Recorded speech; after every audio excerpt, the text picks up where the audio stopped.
আসসালামু আলাইকুম। Medical admission test ২০২৫-এ অংশ নিতে যাওয়া যেসব শিক্ষার্থীরা আছো, তোমরা ইতিমধ্যে একটা জিনিস ফেস করছো যে যখন ডেইলির জন্য পড়তেছি অনেক ভালো করে পড়তেছি ভাই।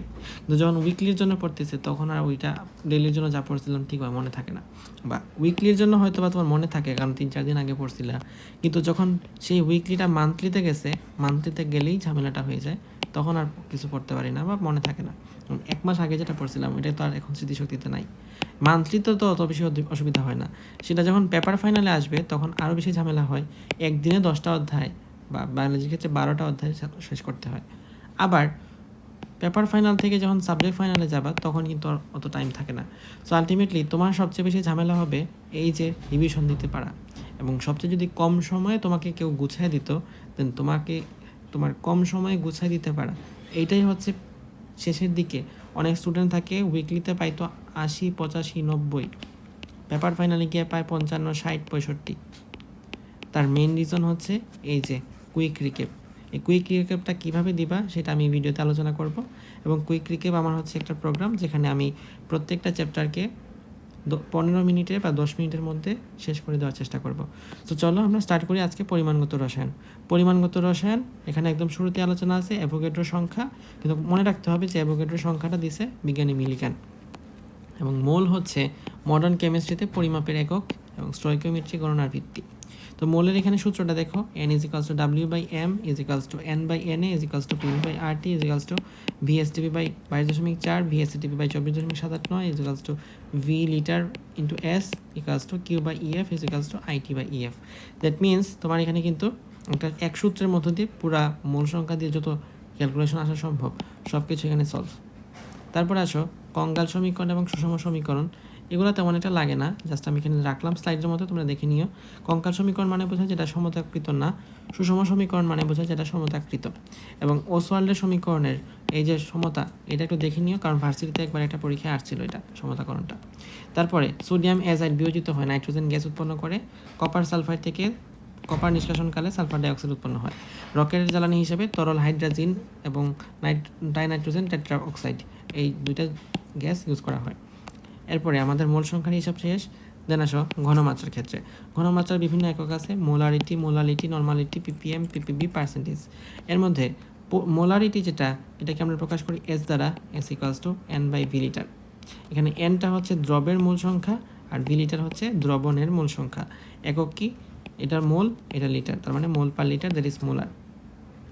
এবং মোলার, এখন এটা যদি ১ মোলার হয় তাহলে মোলার দ্রবণ বলে, যদি 0.5 মোলার হয় তাহলে সেমি মোলার, 0.1 মোলার হলে ডেসিমোলার, 0.01 মোলার হলে সেন্টিমোলার। এবং আমরা ল্যাবরেটরিতে কোনটা ইউজ করে থাকি, এই ডেসিমোলারটা ইউজ করে থাকি।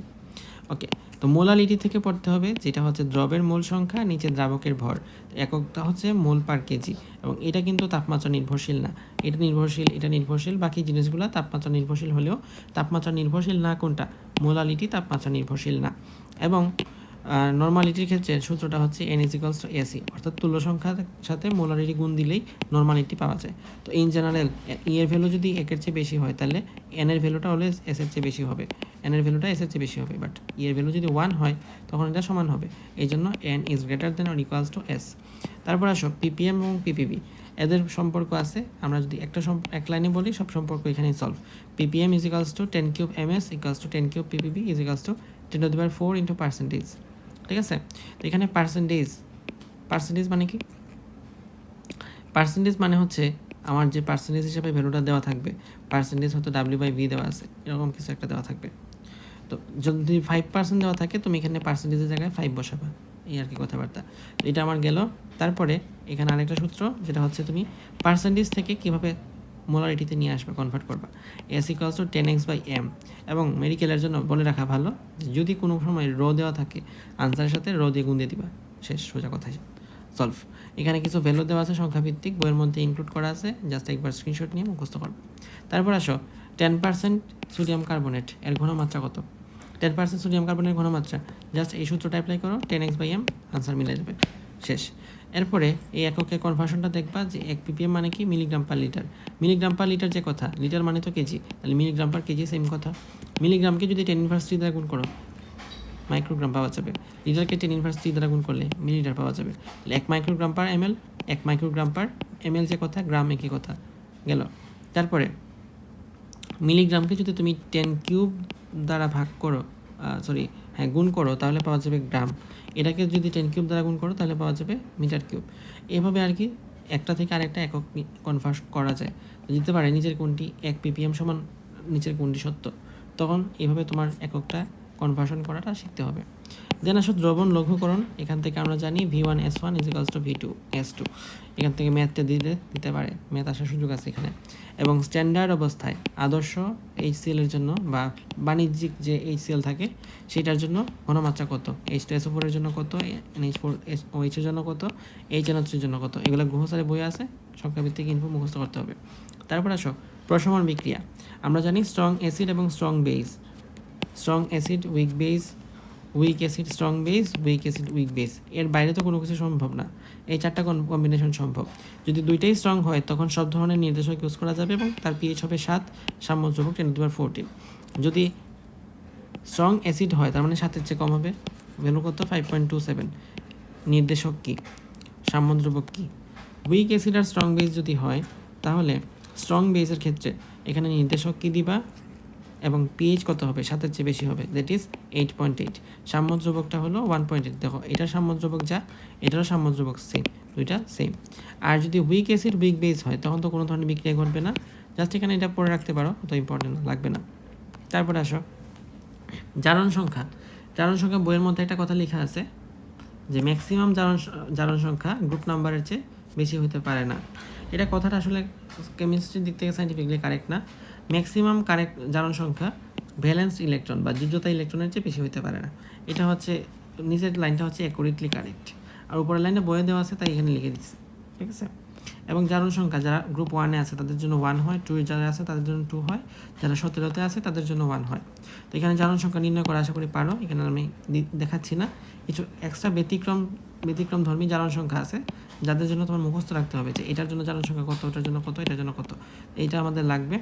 জারণ মানে কি, ইলেকট্রন সংখ্যা ছাড়ন, জারণ সংখ্যা বাড়ন, হাইড্রোজেন অথবা ধনাত্মক মৌলের বিয়োজন, অক্সিজেন অথবা ঋণাত্মক মৌলের সংযোজন। জারণ মানে তো আমরা বুঝি সবসময় ক্ষয় হয়, ওকে। তো যারা জারণ হয়, যার জারণ ঘটে তাকে বলি আমরা বিজারক। যেমন এখানে দেখতেছি কার্বনের সাথে ফেরাস অক্সাইড উৎপন্ন হয়, ফেরাস এবং কার্বন মনোক্সাইড, এটার জন্য 0, আয়রনের জন্য 0, দুইটা তো সব মিলাই 0। অক্সিজেনের জন্য হয় -2, তাহলে ফেরাসের জন্য হবে +2। এখানে অক্সিজেনের জন্য -2, তাহলে কার্বনের জন্য +2। দেখো এখানে কিন্তু জারণ সংখ্যা বাড়তেছে, আর জারণ সংখ্যা বাড়লে মানে কি, এখানে কার্বন ছিল 0, হয়েছে কত +2, তার মানে বাড়ছে, বাড়লে সেটা হয় জারণ। এখানে আমাদের আছে +2, এখানে হয়েছে 0, তার মানে কমছে, কমলে হয় বিজারণ। দ্যাট মিনস এটা হবে বিজারণ আর এটা হবে জারণ। তারপর আসো এই যে বিজারণ ঘটলো, তাহলে এটাকে আমি কি বলতে পারি, এটাকে আমি জারক বলতে পারি, এবং কার্বনটাকে আমি বলতে পারি বিজারক। এই আর কি কথাবার্তা। তারপর আসো শত জারণ বিজারণ। এখানে মানে বোঝায় যদি একটা যৌগ থাকে, এই একটা যৌগের একটা পরমাণু জারিত হয়, অপর পরমাণু বিজারিত হয়, দেন দিস ইজ শত জারণ বিজারণ।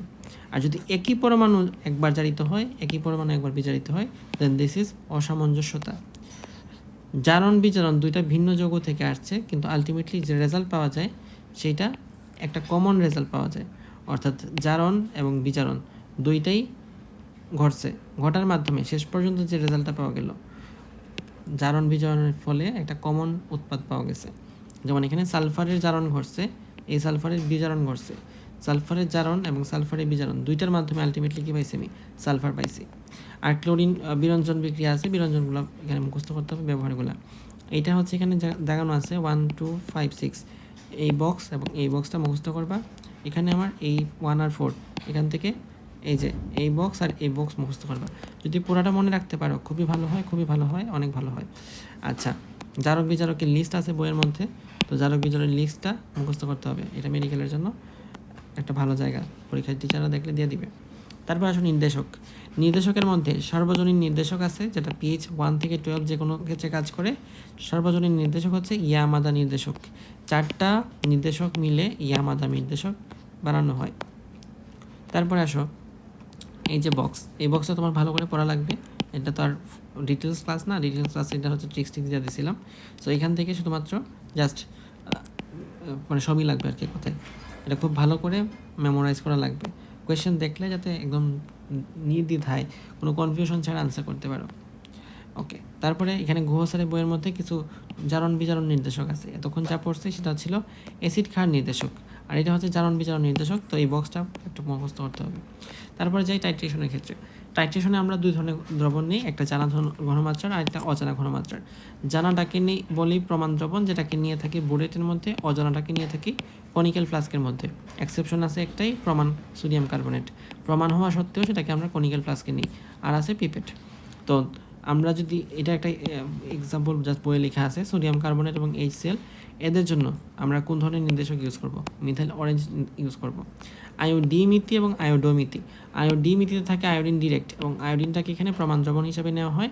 অজানা ঘনমাত্রা হিসেবে থাকে সোডিয়াম থায়োসালফেট। ওকে, তো রিয়াকশনটা এখানে জাস্ট পড়ে রাখবা। আয়োডোমিথির ক্ষেত্রে কী হয়?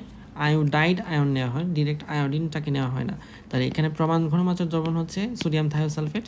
আর অজানা হলো জারক। জারক কী আছে? জারকগুলো একবার মুখস্থ করবা। তো এই দুইটা রিয়াকশন থাকলেই আমাদের মোটামুটি কমপ্লিট হয়ে যায়। দুইটা রিয়াকশন জানা থাকতে হবে। টিংচার আয়োডিন, এটা সংযুক্তি এবং এটার ঘনমাত্রা, এটা দরকার লাগবে। তারপর আসো বিয়ার ল্যাম্বার্টের সূত্র। বিয়ারের সূত্র, বিয়ার হচ্ছে মদ খায়, মদের মধ্যে কি আছে? তরল আছে, তরলের সবসময় কনসেন্ট্রেশন হয়। তাহলে A is proportional to C। Lambert হচ্ছে লম্বা হয়, A is proportional to L। Ultimately আমরা নিয়ে আসতে পারি A is proportional to LC, এবং দুইটার থেকে সমানুপাতিক ধ্রুবক এপসাইলন নিয়ে আসলাম। হ্যাঁ, তাহলে আমরা এখানে E এর ভ্যালু বা এপসাইলনের ভ্যালু কি বলবো? এখান থেকে আমরা এটার এককটা কি, একক তো বের করতে পারবো। এখানে এটার পরিচয়টা দরকার, মোলার শোষণ সহগ অথবা মোলার অ্যাবজর্পটিভিটি। ওকে, এ সমান আমরা আরও অনেক কথাবার্তা ঘুরে ফেসে শেষ পর্যন্ত কি লিখতে পারি? A is equals to epsilon ELC log I0 by I log A0 square by square log 1/t minus log t। তো এই যদি তুমি এই বড় ইকুয়েশনটা মনে রাখো, বাকি সব কিছু আসলে তোমার জন্য পানি পানি। বিয়ার ল্যাম্বার্ট সূত্রের শেষ পর্যন্ত ফাইনাল কথা হচ্ছে এটা। এবং বিয়ার ল্যাম্বার্ট সূত্র কোন ক্ষেত্রে প্রযোজ্য, কোন ক্ষেত্রে প্রযোজ্য না, এই রেঞ্জের মধ্যে প্রযোজ্য, এর চেয়ে বেশি হয়ে গেলে আর প্রযোজ্য না। এক বর্ণে আলোর জন্য বিয়ার ল্যাম্বার্ট সূত্র প্রযোজ্য হয়। তারপরে আসো বিভিন্ন ধরনের বর্ণালী আছে যেগুলোর ব্যবহার আমাদের মুখস্থ রাখতে হবে। এর মধ্যে AAS, এর মধ্যে FBTM, এই ট্রিক্স দিয়ে মনে রাখতে পারবা। F মানে ফার্মাকোলজি, B থেকে biophysics, T for toxicology, M for ঘনমাত্রা এবং M ফর মৌল। কয়টা মৌল? 60 থেকে 70টা মৌল শনাক্তকরণ করা যায় AAS এর মাধ্যমে। তারপর আসো ইউভি ভিজিবল। ইউভি ভিজিবল হচ্ছে কেমিস্ট্রির বিভিন্ন জিনিস, যেমন দ্বিবন্ধন, যেমন একান্তর বন্ধন, যেমন বিভিন্ন কালারের বর্ণ, অবস্থান ধাতুর আয়ন, এগুলার বর্ণ, এগুলা সম্পর্কে কথা কেমিস্ট্রি সম্পর্কে যেগুলোতে আলোচনা করা হয়। বায়োফিজিক্স তো কেমিস্ট্রিতে আলোচনা করা হয় না। এরকমভাবে যেসব জিনিস কেমিস্ট্রিতে আলোচনা করা হয় বিভিন্ন বন্ধন টন্ধন নিয়ে, সেগুলো নিয়ে আলোচনা হয় ইউভি ভিজিবলের মধ্যে। HPLC, এটা মনে রাখা যায় আপাত দিয়ে আ ফর অ্যারোমেটিক যৌগ, পা থেকে ফরেনসিকের DNA, ত থেকে তরল মিশ্রণ, পা থেকে আরেকটা আছে ফার্মাসিউটিক্যাল দ্রব্য। এগুলোর জন্য আমরা HPLC ইউজ করে থাকি। আর জিসি, আচ্ছা HPLC মানে কি? High performance liquid chromatography. GC মানে গ্যাস ক্রোমাটোগ্রাফি। এটা মনে রাখা যায় ফোকাস দিয়ে থেকে ফরেনসিকে অ্যালকোহল হিসাব দেখা হয়, এবং অ্যাথলেটদের ডোপামিন চেক করা হয় এই জিসি দিয়ে। ক থেকে কসমেটিক, ক থেকে কীটনাশক, স থেকে সুগন্ধি বস্তু। এগুলো হচ্ছে আমার জিসির ইউজ। তো পরীক্ষায় HPLC, জিসি এগুলোর পার্থক্য যে বক্সটা আছে গুহ স্যারের বইয়ে অথবা মেরিট্রিক্সে পাবা, সেই পার্থক্যের বক্সটা এখান থেকে পড়ে নিতে হবে।